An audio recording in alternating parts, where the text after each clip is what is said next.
Hi, I'm Matt Dalton, and I'm about to sit down with Ian Goodwin from the tax team to talk about employment taxes. So please join me for the conversation. Ian, there's been a lot of news at the moment around tax. So if I was sitting in the tax department, what would I be thinking? What are the key priorities for me to be worried about?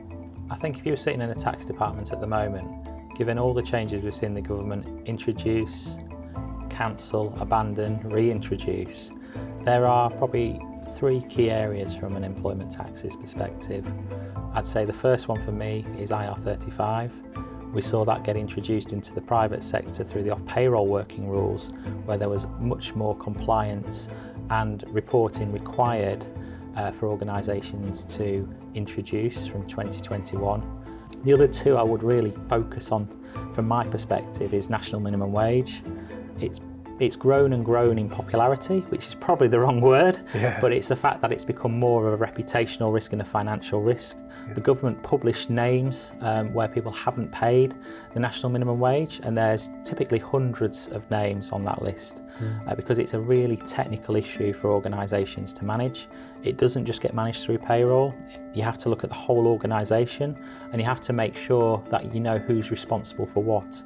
Payroll will do elements of it, so what goes through payroll you can see clearly, but like an iceberg, there'll be other things you can't see.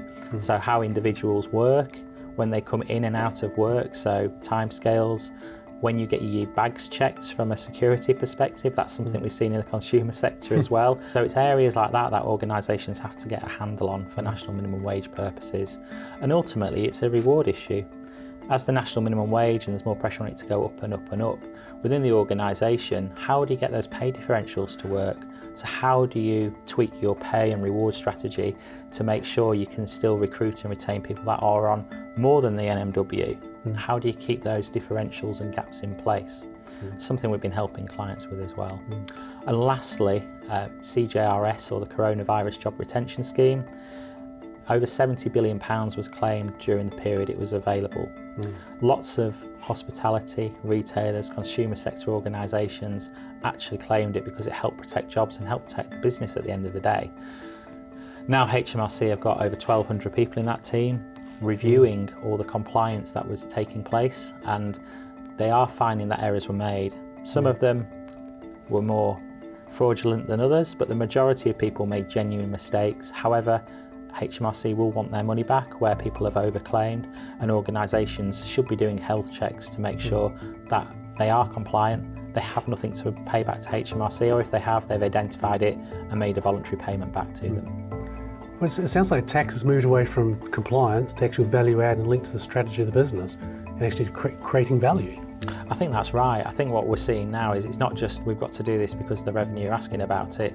We need to do it to make sure it fits with our culture, fits with our strategy, it fits with our reputation that we want in the market, and we need all parts of the business to be talking to each other and taking tax seriously. We do a lot of workshops with organisations. They cut across payroll, finance, HR, operations, IT and legal to make sure that they're all singing from the same hymn sheet when it comes to tax compliance, and also how reward structure and strategy then fits into that too. Sounds like the whole reward structure is really key, and there's so many different elements. You need to look at the whole thing together rather than just look at national minimum wage. Definitely. You can start with NMW is a really great place to start it off, because if you get your compliance right there, you've got a building block then for thinking how can we develop our reward structure, and that might then incorporate things like sustainability, how you can improve your environmental footprint as well. So it goes beyond just reward and tax and compliance. It looks at a whole gamut of other things that the organisation can start to take seriously and really get ahead of the game on. It's been a really fascinating conversation, Ian. I've learnt a lot. And I'd also like to thank you very much for spending time with us today in conversation around some of the big issues in the consumer sector. My pleasure. Thank you, Matt.